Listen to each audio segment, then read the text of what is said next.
Assalamualaikum warahmatullahi wabarakatuh. Perkenalkan, nama saya Bella Vista Agani dengan NIM 131423005. Saya dari kelas 3A jurusan Manajemen Pendidikan.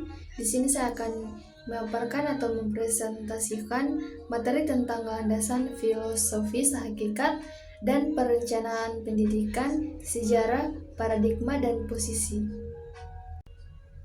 Filosofi pendidikan adalah asumsi filosofis yang dijadikan titik tolak dalam rangka studi dan praktek pendidikan, sebagaimana telah kita ketahui momen studi pendidikan dan momen praktek pendidikan. Teori-teori dasar dan prinsip-prinsip filosofis perencanaan pendidikan dipengaruhi oleh berbagai teori dan prinsip filosofis. Berikut adalah beberapa teori dasar dan prinsip filosofis yang sering mempengaruhi perencanaan pendidikan. Dasar teori yang pertama yaitu teori kognitivis, yang kedua teori behaviorisme, yang ketiga teori konstruktivisme, yang keempat yaitu teori humanistik. Prinsip-prinsip filosofis yang pertama yaitu prinsip demokrasi, kedua prinsip keadilan sosial, ketiga prinsip pembelajaran sepanjang hayat, yang keempat yaitu prinsip relasional, dan yang kelima yaitu prinsip pragmatisme. Falsafah secara etimologis.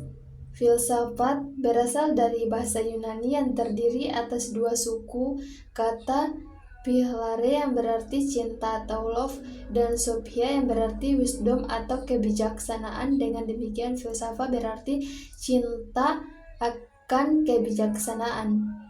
Filsafat pendidikan sebagai salah satu aplikasi pemikiran filsafat untuk mengkaji seluk-beluk pendidikan adalah konsep-konsep filsafat yang menjelaskan tentang hakikat segala sesuatu yang menjadi dasar titik tolak dalam penyusunan suatu sistem konsep pendidikan yang disarankan.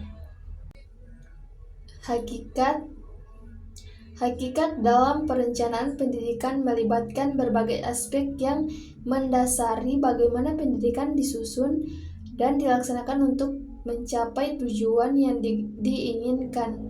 Beberapa poin utama yang sering dianggap penting dalam perencanaan pendidikan: yang pertama, tujuan pendidik, kedua, kebutuhan dan konteks, ketiga, sumber daya, keempat, metode dan strategi, kelima, evaluasi dan penyusunan. Paradigma atau kerangka berpikir, disebut juga mainstream, adalah bagian dari sistem berpikir yang sangat penting dalam dunia pendidikan. Dengan paradigma diharapkan dapat kinerja sistem dan pola pikir yang lebih mendekati ke pola yang diharapkan atau diidealkan. Posisi perencanaan pendidikan. Dalam paradigma tradisional, perencanaan pendidikan seringkali berfokus pada struktur hierarkis dan kurikulum standar.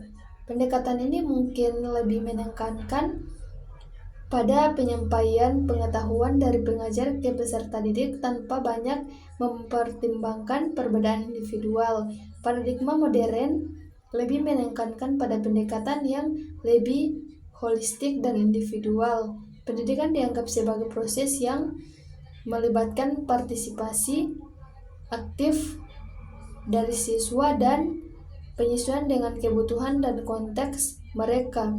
Ini bisa mengaruh posisi perencanaan pendidikan dari sekedar pengatur menjadi fasilitator perubahan yang adaptif. Baiklah, itulah hasil presentasi dari saya. Bila ada kata-kata yang salah, saya mohon maaf. Wassalamualaikum warahmatullahi wabarakatuh.